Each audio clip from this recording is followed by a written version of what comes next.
LX 2400 dual channel power amplifier है। इसमें देखिए प्रॉब्लम क्या है। जैसे इसको ऑन किया जाता है,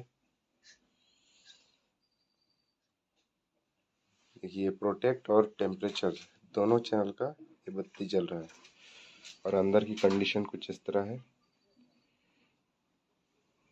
कोई भी चीज़ जला हुआ नहीं दिख रहा है।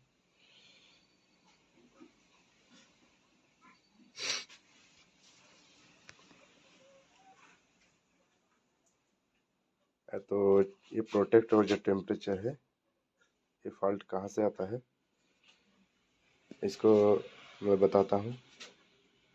ये ज़्यादातर देखिए यहाँ पे दो रेगुलेटर ट्रांजिस्टर है। यहाँ 3155 होगा और एक 2962 होगा। तो ये दोनों प्लस और माइनस सप्लाई बनाती हैं। तो फर्स्ट मैं इसको चेक कर लेता हूँ और फिर उसके बाद आपको आगे बताता हूँ। यहाँ पे वोल्टेज तो गड़बड़ था, तो यहाँ जीनर और ये दोनों मैंने रेगुलेटर ट्रांजिस्टर ये ख़राब था, तो इसको बदलने के बाद वोल्टेज तो सही हो गया, -15 और +15 आ चुका है, लेकिन अभी भी ये टेम्परेचर और प्रोटेक्ट अटका हुआ है। तो आगे चेक करना पड़ेगा क्या फॉल्ट है। उसके बाद मैं आपको बताता हूँ कि और कहाँ से दिक्कत है कि ये प्रॉब्लम ऐसा आ रहा है और ये कहाँ से हटेगा। ये जीनर डायोड बदलने के बाद भी टेम्परेचर और प्रोटेक्ट नहीं हट रहा था। तो उसके बाद चेक करने के बाद जो यहाँ पे एक आईसी लगा रहता है ये फैन के कंट्रोल के लिए और टेम्परेचर से, तो इस साइड का भी एक आईसी, ये दोनों आईसी अब ख़राब है। तो एक को मैंने फ़िलहाल चेक करने के लिए काट दिया है। उसके बाद जब इसको पावर दे रहे हैं तो देखिए जिस साइड का आईसी मैंने हटा दिया है उस साइड का कोई बत्ती नहीं जल रहा है और फैन भी चालू हो गया है। फैन को अभी खोल देते हैं, बहुत आवाज़ कर रहा है। इसका स्पीड कंट्रोल हो जाएगा ये आईसी डालने के बाद। दूसरे आईसी को मैं चेक करके दिखाता हूँ कि किस तरह से शॉर्ट है। तो देखिए मीटर को डीसी रेंज पे है और ये देखिए इसका फर्स्ट नंबर पिन -14 वोल्ट। और ध्यान से देखिएगा, अब सेकंड नंबर पिन पे भी -14 वोल्ट और इसका थर्ड नंबर पिन ये भी देखिएगा, ये भी -14 वोल्ट। यानी ये माइनस वोल्टेज से जो शॉर्ट हो चुका है दोनों आईसी, इसको रिप्लेस करना पड़ेगा। तो दोनों को बदल के उसका कंडीशन दिखाता हूँ। देखिए जिस साइड का आईसी मैंने नहीं बदला है उस साइड में सेम कंडीशन है, प्रोटेक्ट और टेम्परेचर का बत्ती जल रहा है। तो इसको बदलने के बाद दिखाता हूँ। दोनों का जो आईसी का नंबर है LM393 है। मशीन अब कंप्लीट हो चुका है और देखिए मैंने क्या क्या किया इसमें।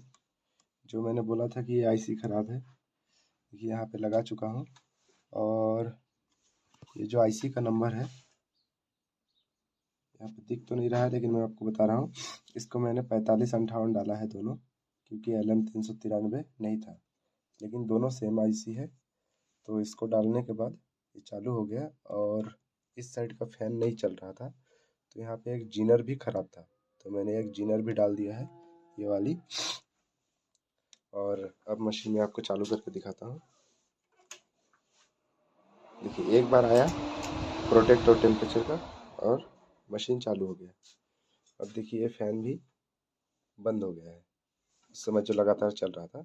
अब देखिए इसको मैं एक बार यहाँ से टेम्परेचर को इसको शॉर्ट करूँगा तो देखिए चल रहा है।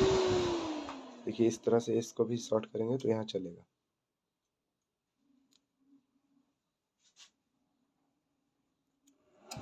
देखिए फैन चल गया। अब मैं आपको कुछ चला के दिखाता हूँ। देखिए चैनल ऑन पे स्पीकर जोड़ दिया है और इसका वॉल्यूम में खोलता हूँ।